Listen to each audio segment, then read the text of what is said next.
Welcome to Small Biz, Big Wins, where every episode is a new journey into the heart of entrepreneurship. I'm your host, Summer Poquette, here to navigate the thrilling world of small business with you. Each week, we dive into the inspiring stories and joyful triumphs of real business owners. Get ready to be empowered with actionable advice, and most importantly, celebrate the spirit of small business. Let's dive into how every small victory shapes your big success. This is Small Biz, Big Wins. Let's make it happen. All right, everyone, as a small business owner, your time is limited. And this means you have to choose wisely about where you spend your time, especially when it comes to online activity.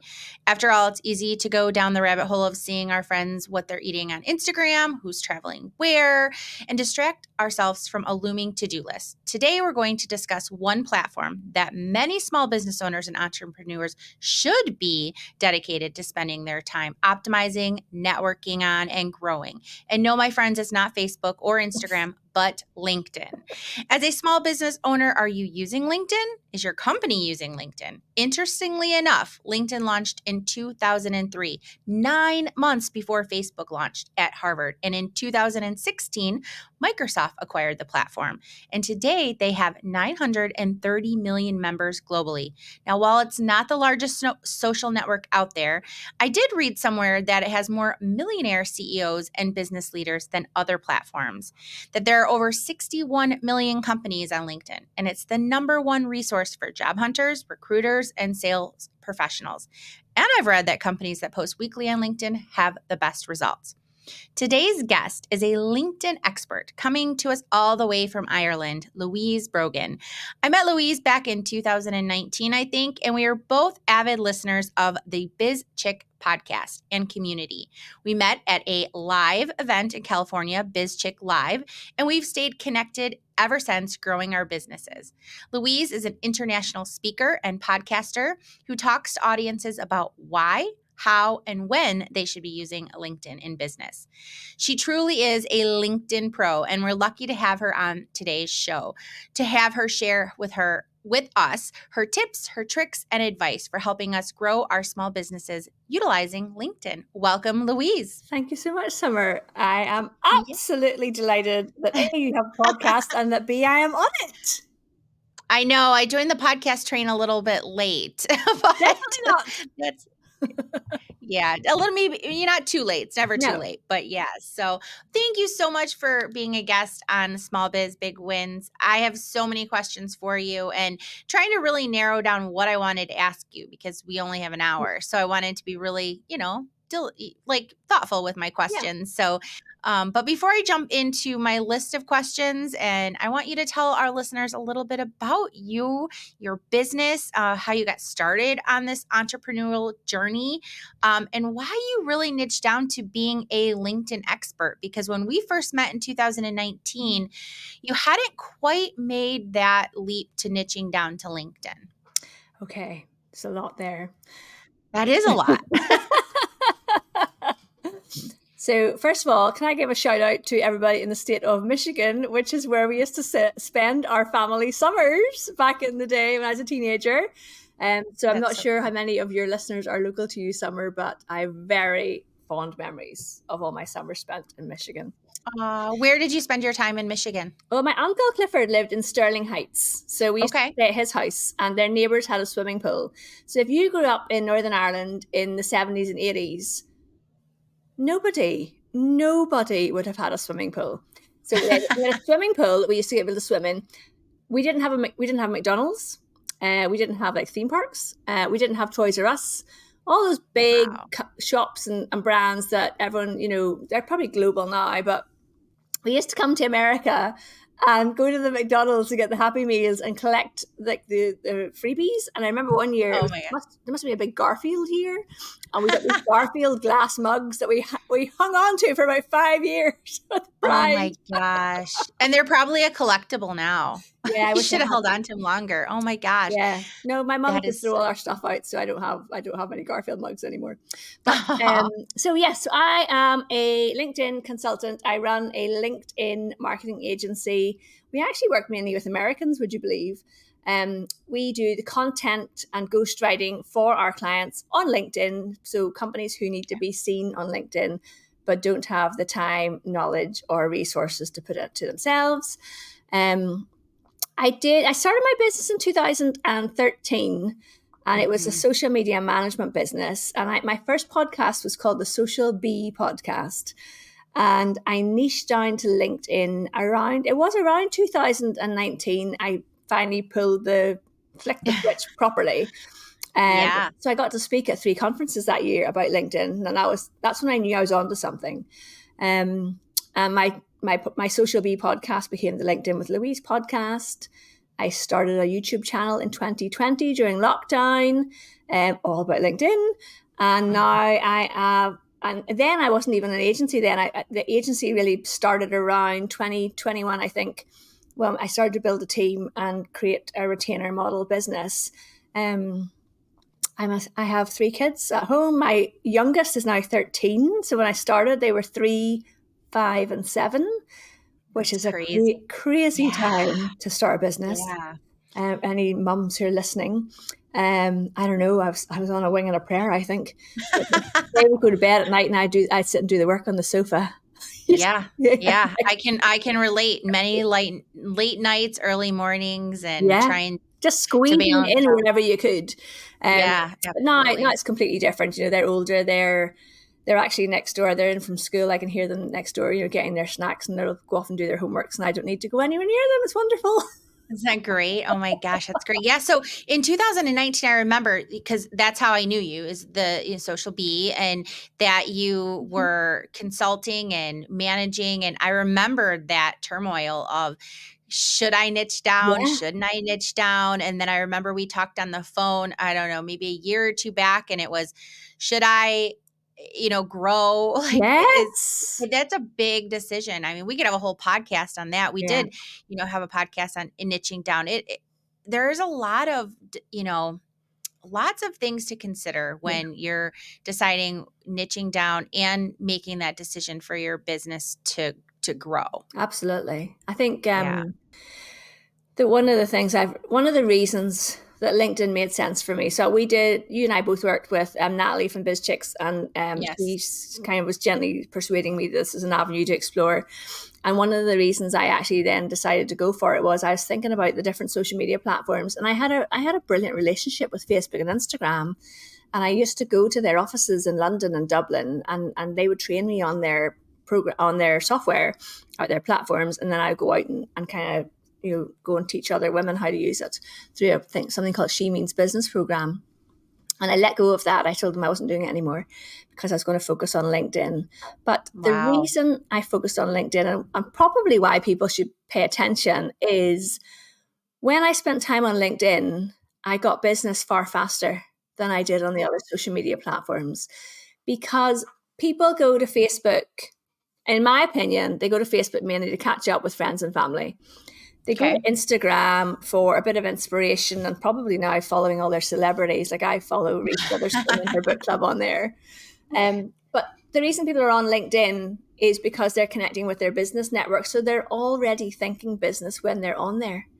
So it's that mind shift when you switch to the platforms. Kind of like when I opened, I talked about how it's so easy to wonder what friend's traveling where, who's eating what. Yeah. But when I go to LinkedIn, I'm not thinking that. No. Although there are people who share content on LinkedIn that does relate to what they're doing in their private lives, but it's usually connected to business, so I've been, it might be someone has sold their agency, so they're taking 3 months off to go on tour Europe, and that might be their post that they make. Okay. So it's connected to their professional life, but they're not just posting for the sake of it.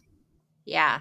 So that's interesting. Really, you niching down, it was because that is where you were finding your business. So that's a really good takeaway for anyone listening. Like, oh gosh, why should I even be listening and tuning into this? Like, so let's dive into the questions, because I know a lot of people struggle with whether or not that is a platform they should spend their time in. So at the very least, a small business owner, an entrepreneur, should have at least a LinkedIn profile. And I know a lot of people have a profile, or they might have joined LinkedIn, but it doesn't showcase their professional story. Yeah. What does a small business owner really need to know about optimizing this personal profile? It's not just you join and you put your name in and who you work for, and then it stops there. Definitely not. So it's interesting because if you went to YouTube and looked for videos on LinkedIn, the majority of them are for people who are searching for their next job, their career coaching type content. So a lot of the LinkedIn advice out there is written for job seekers and people who are growing their careers, whereas where I come at it from a LinkedIn for business angle. So it's completely different, and how you approach the platform is totally different. 100%. On your personal profile, what you need to think about is you've got your name and then you've got your headline. So we want to write a headline that when someone sees your headline because you've commented, so say Summer puts a post up and I comment on it, people will see my face, my name, and my headline. And my headline to the right person is clickable. So if it says LinkedIn content and they go, oh, LinkedIn content, what is that? So they click on my name to find out more about me. So your headline is really key to getting found by the right people through your activity on LinkedIn. Then when they go to my profile, you've got the whole introductory card is the top bit where it says your name and your headline and where you're from and your company name and all that stuff and your banner picture. Then you've got your about section, and the about section, this is the key difference between people who are using LinkedIn for business and those who are looking to get their next promotion, is the about section should actually be about your customer or client. So if I've clicked on your name, so say, for example, I'm looking for someone to manage my podcast, and I see Grant, and it says podcast manager for small business. And I think, oh, I've been looking for a podcast manager. And so that's clickable. So I click on his name, and then I go and read his about section. If his about section is just telling me all the stuff he's done in his career to date, it's not really helping me make any decisions about him. But if he writes it in a way that says, do you need a podcast for small business? Here's 3 things a podcast manager can help you with. Here's our services. Please reach out and get in touch. That's so interesting because I don't see very many small business owners doing this. I don't think I've done that. So this is really great. I'm going to have to go spend time on my LinkedIn profile after this. But I mean, really, I think a lot of people are using it as, if they're a small business owner, they're using it almost to, accolades about themselves. Like, I've done this, I've done that. I'm so great. These are the awards I've won. This is about my business. But it really doesn't speak to their ideal customer at all. And there's room for all that stuff, Summer. There's room for all of that in your experience section and your featured section. So here's an example. If someone listening or watching thinks, right, okay, what is she talking about? And goes and looks at my profile, Louise Brogan. In the featured section, so I get paid to speak at events. And about LinkedIn, unsurprisingly. So if you go to my profile, it will cover speaking in my experience section. And in the featured section, there will be, so at the minute, there's an article about me from Forbes is pinned to the top of my featured section. But there's also images of me speaking on stages in the featured section. So there are ways to showcase what you do, but also the core of the text is speaking to your ideal client. Perfect. So if you're a small business owner listening, I mean, okay, we've got Louise here, LinkedIn expert. She's saying, make sure you have your headline, say what you do, and then your about section is speaking to that ideal client. So if I am looking for a service and you make a comment on something on LinkedIn and I'm like, oh my gosh, that headline is kind of the first thing that grabs me. And then the about section tells me why I might need you to help me. So I think a lot of us don't do that. And this is great advice because, like you said, if you are looking for a job, then maybe you might have a different strategy for your LinkedIn profile. But if you are a small business owner, you need to have this strategy. And that is, your headline should say what you do, how you help people. And then you actually have to describe what your business does, how you can solve that problem for your client or customer. That is phenomenal advice. That is like, that's showstopper because I don't think small business owners do that. They kind of are using it to brag about themselves. And like you said, there are spots to do that. There are definitely. And, you know, at the end of the day, take a step back from LinkedIn as a platform and think about when you meet somebody in real life. Who is the more interesting person? The person who starts asking you how they can help you, or the person who stands there and tells you all about themselves and how fabulous they are? Yeah. Great point. Yeah, you probably are like, is it time to go Can I move on now, please? Exactly. Yeah, I'm ready. So once you've created that headline, you have that about section, what's the next step? Is that where you look at building up your featured, content? You really want to make sure your whole profile is completely optimized. Okay. And that is something we do that with people as a one-off or with our clients. Okay. So someone's like, I don't have time. Yeah. They can hire you. Yes, perfect. They can hire us to do that for them. So you have your about section, you have the experience section, and this is actually overlooked by a lot of people. So you do want to put in your more traditional, CEO and founder of Louise Brogan Limited, and a few lines about what you do. You can also add in links here somewhere. So you can add links to your website, links to videos of you speaking, links to case studies. And actually, the more visuals you can add to your profile, the better, because as human beings, we connect with images, I think 60,000 times faster than words. So have those pops of color throughout your profile. But also, the LinkedIn search algorithms. When someone types into the search box on LinkedIn that they're looking for a copywriter or they're looking for social media management, LinkedIn is actually pulling that information from your whole profile. Oh, that's very interesting. Okay, so you really need to think of those keywords that people are searching for when they're looking for what you do, and make sure they're sprinkled throughout your profile. Even better than that, under each area of your experience section, you can add your key skills. And top tip, do not make up a skill. When you start to type in social media and LinkedIn offers you social media management, social media marketing, do not put in your own phrase there. Pick one of the ones that they're offering you, because that is what the search algorithms are working off. They're not working off your made up name. Do you know how some people will say like chief people officer? Yes. It's very lovely and everything, but it's not a recognized term. Yes. So don't make up your own terms, your own titles. Like, use what LinkedIn is populating. They're helping you. Yes. Fine. They're helping you be found. I mean, and I tell everybody this with Google, like, Google's job is to help you be found. You have to help Google help you. Yes. And this is the exact same case. LinkedIn is like, I want other people to connect to you, but let me help you. Yes. And we have to take advantage of that. So that is great advice. Yeah. I really had no idea that search, keywords, and the search was so important in LinkedIn. Yeah, but it completely makes sense. Yeah, it's massive. So you've got experience section, you've got all the areas. You want your volunteering, you want to have any awards or certificates, any qualifications, fill the whole thing out. And then the featured section, people will be going, but I don't have a featured section, Louise. You have to add it for it to appear. And this is available to every profile. It's just whether you choose to add it. Yes. Okay. But you have to add it. And it actually comes under, when it says add profile section, under the there's like core and then recommended. So under recommended, it says add featured, and that's where you add it. And that's where you can add in links to external sites.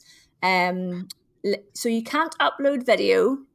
It says add media. You can't upload video. You can add images, but you can upload video to YouTube or Vimeo or somewhere, and you can link to it for the featured section. Okay. So if you have a YouTube channel, this is a great opportunity to link to that channel, or maybe you have a video on your website that you could link to. Yes. So some featured things would you recommend, like the articles, awards, maybe a podcast show that highlights something, maybe a video? Like, this is kind of the place to toot your own horn. It's your highlight reel. It's your highlight reel. So if you have nothing else, at least put your website on there. But what I would love to see on more people's profiles is record yourself doing a 30-second intro to camera. Hi, I'm Louise Brogan. I help people raise their visibility on LinkedIn through training and workshops and our content marketing service, blah, blah, blah. Share what you do. upload that to somewhere. You can do it. You can do it on YouTube as a hidden video on YouTube, and then you can link it and put it into this featured section and put it as the first thing people see. So they click on that and it plays, and there's you speaking to the people. And as we all know, watching people speak on video is a massive easy way to connect with people. A quick shout out to our sponsor, Keep It Real Social, an award-winning marketing agency. They're not just marketers, but storytellers, making your business shine. Thanks to Keep It Real Social for empowering us and our listeners in the digital world. For your digital marketing solutions, check out keepitrealsocial.com. Back to Small Biz Big Wins for more insights and inspiration. These are key takeaways for anyone listening that has that profile. And maybe they're like myself. They have a profile. They optimized it, a year or two ago. They haven't touched it. Let's refresh that. Let's, make that free platform, this free profile work for you, connecting you as a business owner and what your services are to people who need you, that you can actually help. And so you doing this completely makes sense on why you're having a growth, business growth, because you were making the profile work for you. Yes. And the other thing is, why would you not send people to your website? And there's multiple ways to do it. You can put in your about section at the very bottom, you can have a get in touch section and write your website address on an iPhone that is clickable. Yeah, absolutely. Yeah. And it's what I call Google Juice too. This is a platform that you are connecting to your website, and it's Google Juice. It's great for the search engines too. Yes. So this is wonderful. So once you have that personal profile as a business owner and you've, done all of these things, of course, now what's your advice on a profile photo? I know we've talked about this, you and I personally, and I've listened to your shows too, but a lot of people will have a personal profile and it'll be like them with their sunglasses and their hat on and on vacation. Yes. Your profile picture should be recent. Recent. Okay. It should be recent. So I shouldn't have my sunglasses on and hat on. So can I just tell you a funny story? I met a gentleman this week who is in his later years, let's say. He's about 20 years older than me. And he said, I did a post on LinkedIn about Big Birthday. And I was like, that's really cool. I will have to find him. And I found him and I was like, I don't think this is the same person. Because it was when he was in his 40s and now he's 70. Oh no. Yes, this is not a dating profile, you guys. You don't have to. It's actually should be you if somebody meets you and you have a Zoom call with them. Yes, you're right. Okay. So it should be professional. It should be, not you chugging a glass of wine or beer on a vacation. No, this is a professional. This is a professional profile. Okay. Because I know. Yeah, I know I see these I go through and I'm like, oh, that's a glam shot from the 80s. And you'll see these photos and I'm like, all right, this person doesn't look like this now. So definitely make sure it is a nice professional headshot. Yes. And you did that, in all seriousness now, what we want is to see your face. So it should not be from the waist up, because when you are writing comments on other people's content, and we'll get to that in a sec, I'm sure. If you're in the distance in the photograph, we just connect less. So you want it really to be from, just your shoulders up, and ideally not a busy background. So if people look at my profile photograph, there is a plain white background, and yes, get a photographer if you can, but you don't need one. I took a picture of a very senior, so I did a lot of work with lawyers, done a lot of work with lawyers on LinkedIn. I took a picture of a very senior judge for his LinkedIn profile using his iPad and a cream wall behind him. Perfect. It worked. It worked. Yeah. Yeah. So simple is better. And I like that, because people connect with people, people buy from people. And so just having your face on there on this professional network that is more recent is a great example of how people, even though we're not actually talking, we are online. So it's nice to connect with somebody. Yeah. So So I often see, small business owners, they have this personal profile, but then they have no company page. And I was guilty of this for Keep It Real Social for a few years. And why are company pages important? Like, do they matter? Because I read somewhere that business owners that have company pages, their profiles have 4 times more views. Is that true? Like, is it really important? Well, it is really important. I find that stat kind of fascinating. I'm going to dig into that afterwards. Yeah, it was something when I was doing some research on LinkedIn. I want to say it came from LinkedIn. I think it's it one probably of those did come from LinkedIn. Yeah. You go down the train of research and I'm like, oh my gosh, I'm writing all this stuff down. I'm like, where did I read that from? But I mean, it kind of makes sense. It does make sense. If you think about how LinkedIn is used effectively and properly, then it makes 100% sense. So the reason why I recommend all small businesses have a company page on LinkedIn. Number one, your company logo is now on LinkedIn.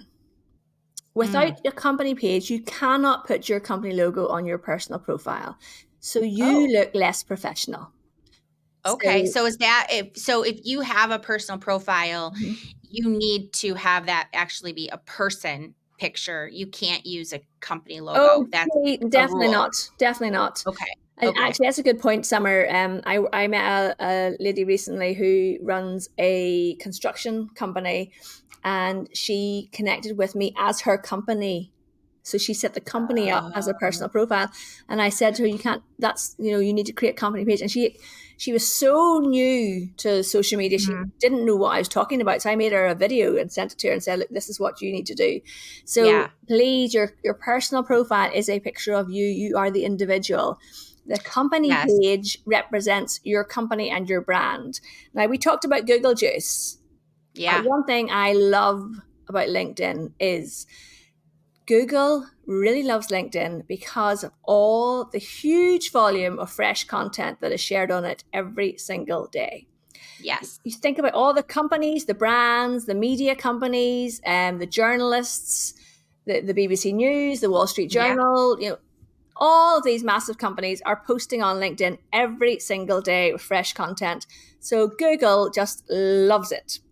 So I mean, I know when I was researching stuff for LinkedIn, and I'm always researching, and LinkedIn articles, LinkedIn comments come up all the time, conversations, and they appear. So you're right. Google really loves that. So if you're a company and you personally are engaging on LinkedIn, it is a great way for when people are searching to find you, and they'll find you on LinkedIn. So I love the example you gave about the lady who used, her company profiles or personal. I see that on Facebook a lot. Like we have a new business in town and they created a personal account and they're a business. And so they're friending people. And I'm like, you're a business. Like you need a business page. So I think it is a common mistake for small business owners to do that because they are so new. So if you've done that, it's okay. Like you can correct it. Well,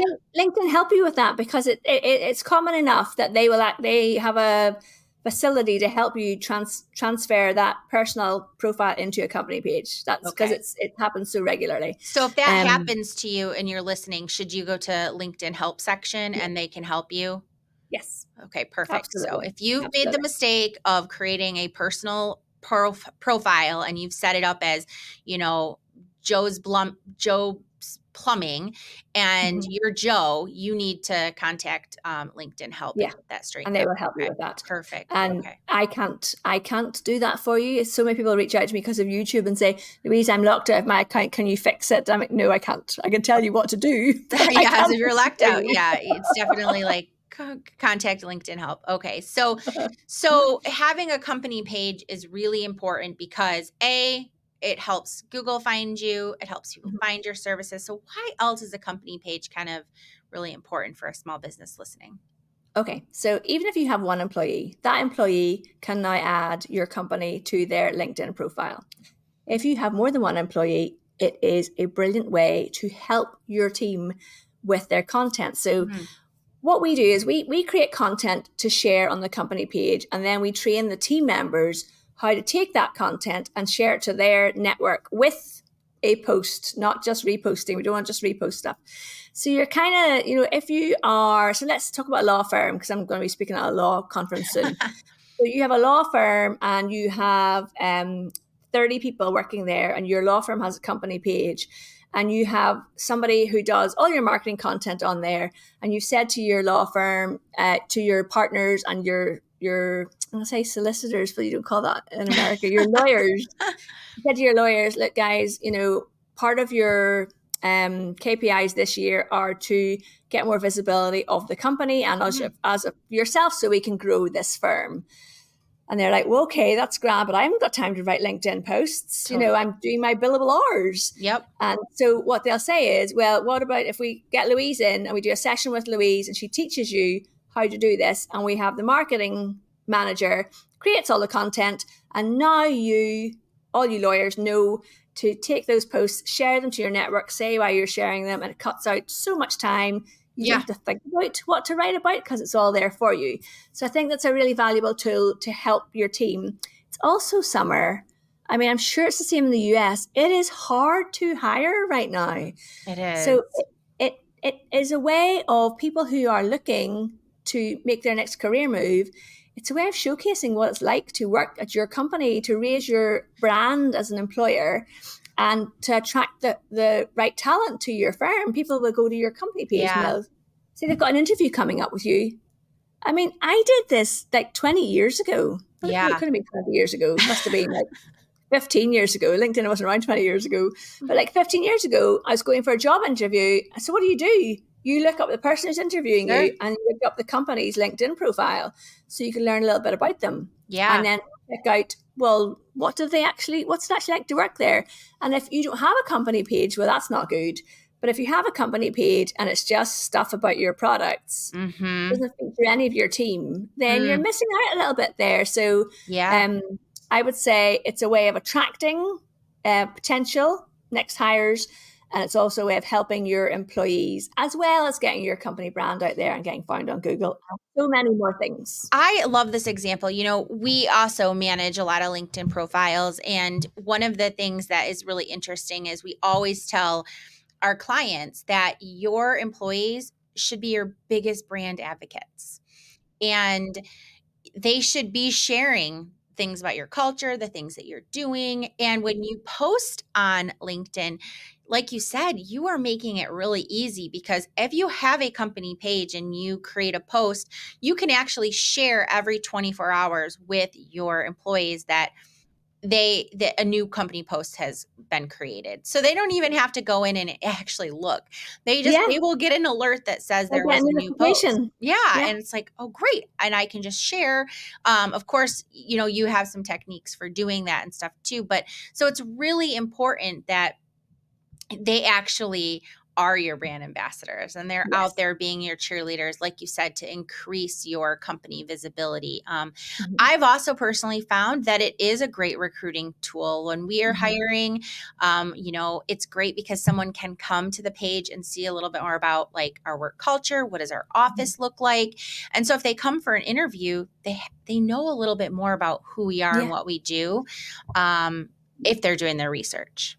Yes. Yeah. I mean, you can go a lot further. I mean, you can create a company newsletter. You could do a LinkedIn Live once a month on your company page. You could have videos interviewing, highlighting your clients, interviewing your staff. There's so much you can do. Yeah. That it's really, really underused, I think, still. I think it's underused too. And I'm finding it with businesses we work with, as well as just for me searching and connecting. So if I have a spiffed up LinkedIn profile, I now have a company page, and my 1 to 10 to 100, whatever employees have connected. How do I go about connecting with people and actually growing that professional network? Like, what are some do's and don'ts here? Because one thing that kind of turns some people off from LinkedIn are those kind of spammy messages that come across.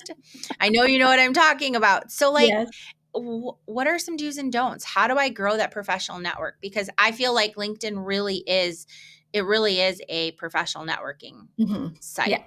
So there's multiple ways to do this, but if you think about I talk to people about growing a network of value. So that is not just value in terms of money, but in terms of time spent on the platform. So it is much better to have grown a network of 300 to 400 people who genuinely you're interested in what they're talking about on LinkedIn. They are going to be interested in the posts that you're sharing. And they either could be your ideal client or somebody in their network could be somebody who needs your product or services. That's key, because it could be someone in their network. Well, it normally is, Summer. It's normally the second level connections who end up reaching out to find out more about you, whether it's they've been referred or, so if I comment on your post and we are first level connections, which means we're connected to each other, your network, a portion of your network will see my comment on your post. Yes. And again, that takes us right back to the start with the clickable headline. So some of those people will be going, oh, LinkedIn trainer consultant, let's find out more about her. And that's a really good way of getting visible and getting seen. But in terms of how do you find people? So people are like, well, that's all well and good, Louise, but how do I find my right clients, my right fit clients on LinkedIn? If you imagine that you are at a conference, let's pretend we are at an in-person conference in Michigan. And it's all about, let's just go with the law analogy because that's in my head today. Perfect. So we're away to a conference full of people who work with law firms. And we walk in the door and there's someone speaking about marketing for law firms. So you and I are like, oh, we're in marketing. Let's go and hear this person. And you sit down at a table and then you realize everybody else here wants to learn about marketing for law firms. So maybe we could be connected and do some business together. So you talk to the people who are sitting next to you. So on LinkedIn, that is you and I connecting and following the person who is speaking on stage, or someone who's writing a really good post about marketing for law firms. The other people who are commenting and engaging in that post are also interested in that. And those are people that you should start connecting with because you're interested in the same topics. And they might write something and you think, oh, that's I never really thought about that. They might say, well, we're considering using video for our law firm's marketing. And you're thinking, that's a great idea because we do writing, we do the blog writing. So why don't I connect with that person and we could maybe exchange ideas and who knows where it could go. So connecting with people that you find in the comments and connecting with people who will have strategic importance for you. So the person who is on the stage talking about marketing for law firms is going to be followed by lots of people who want to know about how to market for law firms. So it makes sense for me to follow that person. Comment on their content because then their network see me and my name and that piques their interest. So really what I'm hearing is when you see something posted online that draws you in to not just do a thumbs up or heart or whatever. That's one thing you taught me is that, you really need to interact. It is write a comment and not just be like, that's so great. Write a thoughtful comment. And we say this to every client, no matter what the platform is, that to actually engage, write a thoughtful comment. And then if you see other thoughtful comments on there that resonate with you, to try to connect to those people because they might be someone that you want as part of your professional network. And then they might see your comment and then be like, whoa, I really liked what Louise said, or God, Summer, that's perfect. She's thinking like I am. And then they connect. Yes. But I love your example of the in-person example, because I think a lot of people are missing the boat on using their in-person events or their in-person networking to actually say, instead of, here's my email, let's connect on LinkedIn. Yes. Because this is where I'm kind of engaging in business. And I'm seeing more of that at Chamber of Commerce events in the United States, or I'm headed down to a symposium at the end of the month speaking. And again, that will be one of the things. It's connect with me professionally here. Yes. And then, so this is why it's so important to post content on LinkedIn. So you're going to go and speak at that symposium, okay, Summer, and top tip, put your QR code on your final slide. Absolutely. For LinkedIn. Okay, so they'll scan your QR code, and they'll most of them will connect without a message, and that's okay because it's at a conference, and we'll forgive them. Yep. But in the following week, I would love you to go back, and each person who connected with you from that conference, send them a personalized message and say, thanks for coming along to hear me speak at the symposium. I'd love to hear more about your business. And continue that beyond just that conference. But it also does two things, Summer, because they might not respond to you, but in 3 months' time, if they are looking at your profile on LinkedIn and you're thinking, who is, I say Bob Marley. Yeah. Who's Bob Marley? Who's this guy? If Bob Marley connects with me, I know that's scam. So if you look at that person's name, you think, who is that person? How are they in my network? And you go back to their profile and click on message. You will see 3 months ago, you said, thanks for hearing me speak at the symposium. Kind of like so jogs your memory. Yes. You remember where you met them. So that is a super tip to share people that most people aren't aware of. Yeah. Well, and I think that point of making sure that your profile is all perfect and optimized, because when you're at these conferences, or let's say you're not at a symposium or conference, or you're at a chamber event or a networking event, wherever you are building your network in person, that when they go to search you, even if you don't say connect with me on LinkedIn or it's not on your business card, I know that I have one trick that when I am at a conference and I get someone's business card and I really enjoyed the conversation, or I think there's someone I want to connect with, I fold down the corner of the business card. And I fold down the corner of the business card, but then I go in and I start searching a little more about that person. And of course, if they have a LinkedIn profile, it comes up. So you want to make sure that your LinkedIn profile and your company page is ready. So when you're at these networking events, to be found. People can be like, okay, this tells me what she can do for me. Oh, there's her company. These are the services that she offers. And the next step then, Summer, is that if you are posting on a regular schedule, so you know that you're going to post Monday, Wednesday, Friday, LinkedIn does this thing where if you've just connected, so say you and I just met yesterday at a conference, and I go to LinkedIn today and you post today, LinkedIn is going to show your post to me because we just connected. Nice. So if you don't post anything, people are going to forget who you are. Yeah. But if you're speaking at the symposium on the Thursday and then you share a LinkedIn post, it's scheduled to go out on the Friday because you can schedule it directly on LinkedIn now. Yeah, that's great. Those people who connected with you are going to see that post. Lovely. Okay. I did not know that little trick about LinkedIn. So that is really great advice. Now, you mentioned like posting on a regular cadence. Is there like a best day or time to post on LinkedIn? Depends on who you are, where you live, who you're trying to ask. So I will say that it genuinely does depend. So if you're trying to reach the CEO of a large organization, they are not going to be on during the day. They're going to be on in the evenings, and they're also going to be on, interestingly, at the weekends. That totally makes sense. They're on their phone. Yeah, they're on their phone. They're having a pint of beer after their golf on the Saturday or whatever, and their colleague's gone to the bathroom and they pull out their phone. They're, whereas somebody else might be looking at Facebook or Instagram, they're looking at their LinkedIn. They're just scrolling through. And the reason why to hit those CEO level people at the weekend is easier because the corporates don't post at the weekends.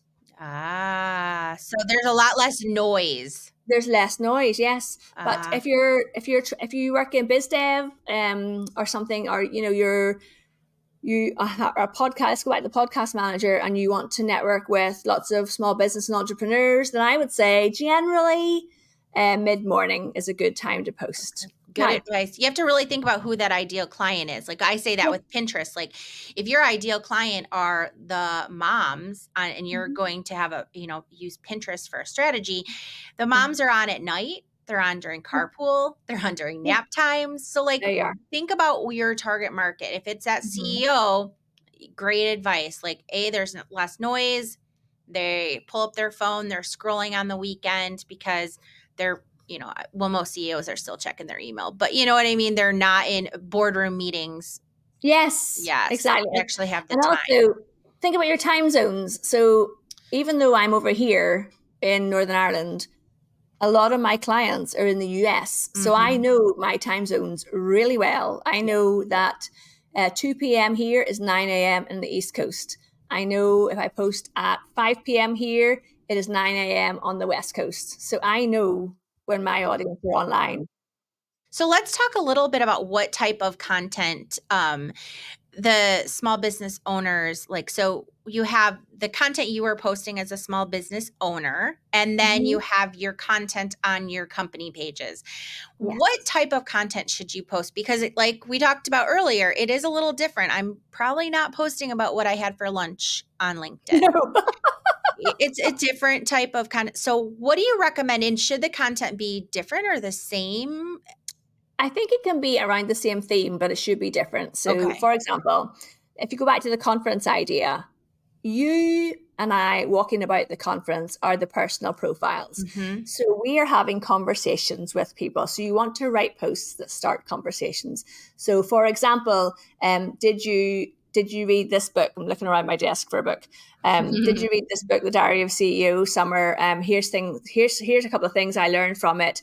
Have you read this book? I wouldn't say an individual's name in that post, sure. But it's like starting conversations around things that you care about that relate to your business. Okay. Really key. Don't be talking about,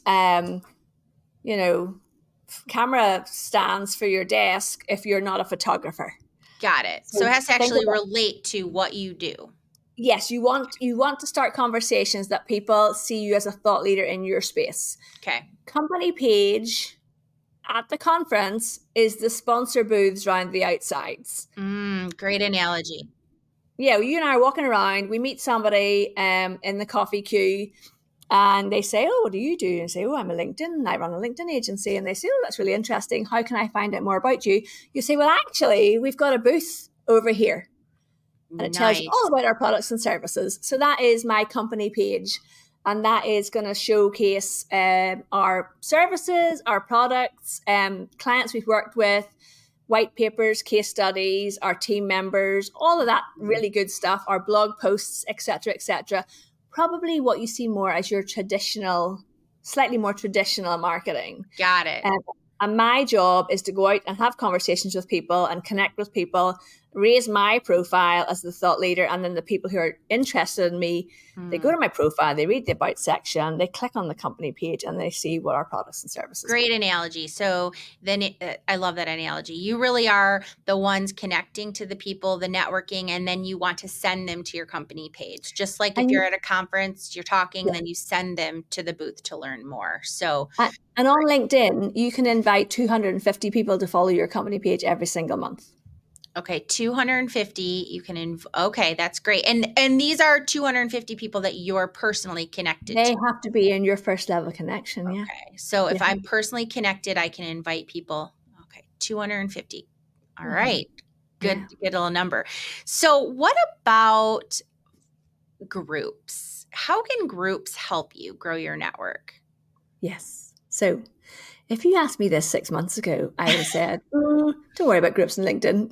Oh, that's so funny. Well, this is a great testament to how times change, right? Yeah. So if you ever listen to anything Louise said 6 months ago and she said, ditch the groups, she's changed your mind. Only somewhere because I have met a couple of people who are really leveraging LinkedIn groups. So it's how you approach them that matters. So there is a person that I know runs a training company. So they deliver, she has like 25 trainers, and people get booked in for soft skills like presentation training and sales training, that kind of work. And she has joined 4 groups, and it takes time and effort to do it, but it is worth it. She has joined 4 different groups of different sizes, but they're quite big. And on LinkedIn groups, the LinkedIn groups that I am in and you're in are probably quite similar in that people are just posting stuff in. Yeah. And there's not a lot of conversation going on, and that's okay, right? For now, we'll put up with that for now. But this lady is posting, so once a week, her team create like an infographic or a carousel post, and she posts it on her personal page, and then she posts it in these 4 groups.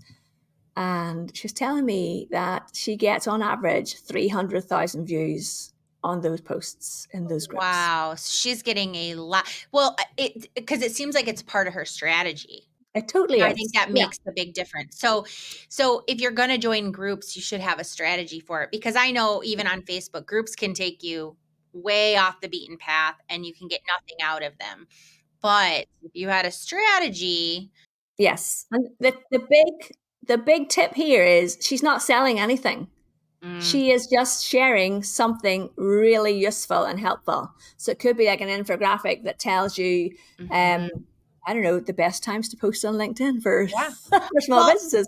And this is a testament to adding value, like that when you add value, and everybody who is a small business owner, when they're using any social media platform, it isn't a megaphone for you just say, here's what I do. Like, you need to add value, because there is so much noise online that if you want to break away from that and for people to actually want to use your service and business, you have to give them something in return. Yes. And there are some amazing examples of this on LinkedIn. There's a coffee company on LinkedIn, and they never post about coffee. They just post about the people who buy their coffee, and they post about their coffee shops, and they have got over 100,000 followers on LinkedIn. And they never actually say, buy our coffee. It's the storytelling. I absolutely love it. Oh my gosh. Yeah. So, oh Lord, the clock has run down. It's like, I have so many more questions for you too. So we're going to have like, I'm sure every time you're on a podcast, someone says, oh my gosh, we're going to have you back, Louise. Cause I know I listen to podcasts that you're on and you always appear multiple times. Yes, I do get invited back to school. Yes, you're a repeat guest for multiples. So, oh my gosh. So if there's a small business owner listening who thinks they just do not have time to use this platform, they feel overwhelmed by it, what advice could you give to them? Hire me. I love it. I love it. So I'm actually going to put Louise's information in the show notes so you can connect with her, that you can listen to her podcast. She's got so much great stuff on her website. So definitely, yes, you can reach out to Louise to help you. Because I do have some actual tips. Okay. What are some tips? I love it. But I like the hire me too. That's great. Yes. So here is something that I'm doing with clients, and they love it and I love it. And that is, and even if you have a small team, you can do this with the training yourselves. So we come up with a theme for each month for the next 6 months, which doesn't take you a massive length of time. No. And the client and I book a 1-hour call each month. And under each theme, I have 6 questions or 4 questions. And the client knows what the questions are. So we get together on Zoom, and I hide my camera and I ask them the question and they answer it. And then we take a pause. We do this funny thing where we thought we had to do a clap to break up the video, which is nonsense. But we kind of do it now anyway. So we end up in a 45-minute to 1-hour session. Out of that, I have got 4 short videos for that client. I then give that to my content writer, who strips out what that person said and writes posts on it based on their own words. And now we have got at least 8 posts to put out for that client on their company page. And you can do this yourself. You can make a video. There's loads of tools out there. You can chop up your own video and put those posts and schedule them all in advance. So you could do it in half a day, a week, if once you get yourself into the zone for doing it, and then you can just kind of set it and forget it. But you do want to understand how to use LinkedIn. And if you don't want to, if you don't want to work with someone like me to teach you how to do that, that's absolutely fine. That's why I created my YouTube channel. There are 250 videos on how to use LinkedIn. So you can watch away to your heart's content and learn all the features, or you can watch 3 key videos and you're sorted, and you'll get on LinkedIn and you win loads of business, and then you'll say, that Louise Brogan knew what she was talking about.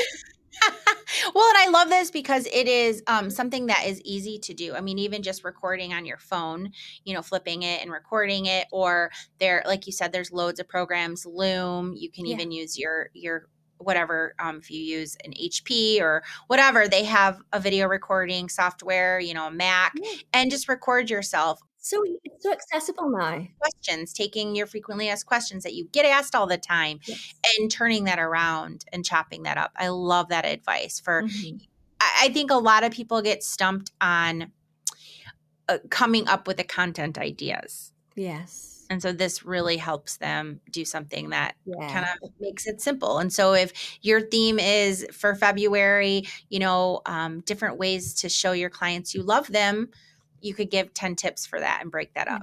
And it can be, you know what, Summer? The most successful content on LinkedIn is the simplest. So don't overthink it.